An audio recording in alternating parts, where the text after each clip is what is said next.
गौतम बुद्ध की जीवन से जुड़ी कहानियां हमें जीवन की चुनौतियों से लड़ने और शांति की ओर बढ़ने का मार्ग दिखाती हैं।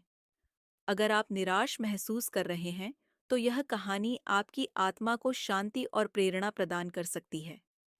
एक बार की बात है, एक महिला जिसका नाम किस्सा गौतमी था, अपने बच्चे के साथ गांव में रहती थी।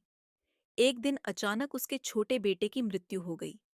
वह गहरे शोक में डूब गई और उस दुख से उबर नहीं पा रही थी।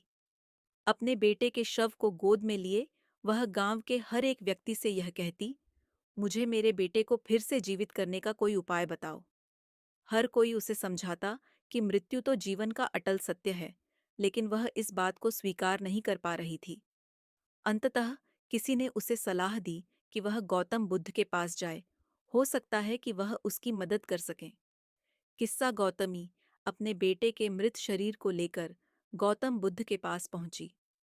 उसने उनसे अपने बेटे को फिर से जीवित करने की प्रार्थना की।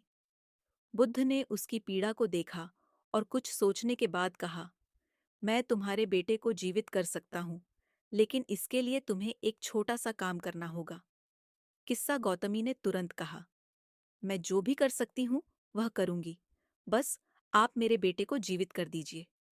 गौतम बुद्ध ने कहा, तुम्हें बस इतना करना है कि इस गांव में जाओ और एक ऐसा घर ढूंढो जिसने कभी कोई दुख न देखा हो, और वहां से मुझे एक सरसों का दाना लेकर आओ। किस्सा गौतमी आशा से भर गई और तुरंत गांव में घर घर जाकर यह पूछने लगी, क्या इस घर में कभी कोई दुख नहीं हुआ? लेकिन हर घर में उसे यही उत्तर मिला कि उन्होंने किसी न किसी रूप में दुख झेला है। किसी के माता पिता की मृत्यु हो चुकी थी, तो किसी ने अपना बच्चा खो दिया था, और किसी ने अपने प्रियजन को। धीरे धीरे किस्सा गौतमी को यह समझ में आया कि दुख तो हर व्यक्ति के जीवन का हिस्सा है। वह खाली हाथ बुद्ध के पास लौटी और कहा, भगवान, अब मैं समझ गई हूं कि दुख से कोई भी मुक्त नहीं है। गौतम बुद्ध ने उसे प्यार से समझाया, मृत्यु और दुख जीवन के अटल सत्य हैं। जो जन्म लेता है उसकी मृत्यु निश्चित है। दुख तब होता है जब हम इस सच्चाई को नहीं स्वीकारते। इस कहानी से किस्सा गौतमी ने सीखा कि जीवन का दुख और संताप अटल है, लेकिन इन्हें समझकर हम अपने मन की शांति पा सकते हैं। मृत्यु और दुख जीवन के ऐसे हिस्से हैं जिन्हें हम बदल नहीं सकते, लेकिन उन्हें समझकर और स्वीकार करके हम अपने जीवन में शांति और समर्पण प्राप्त कर सकते हैं। कहानी का संदेश। गौतम बुद्ध की यह कहानी हमें सिखाती है कि दुख जीवन का हिस्सा है और इसे स्वीकारना ही इसका समाधान है।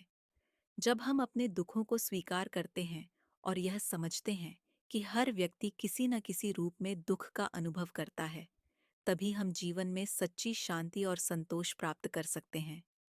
यदि आप निराश हैं, तो यह समझें कि यह निराशा अस्थायी है और इसे स्वीकारने से ही आप इसे पार कर सकते हैं।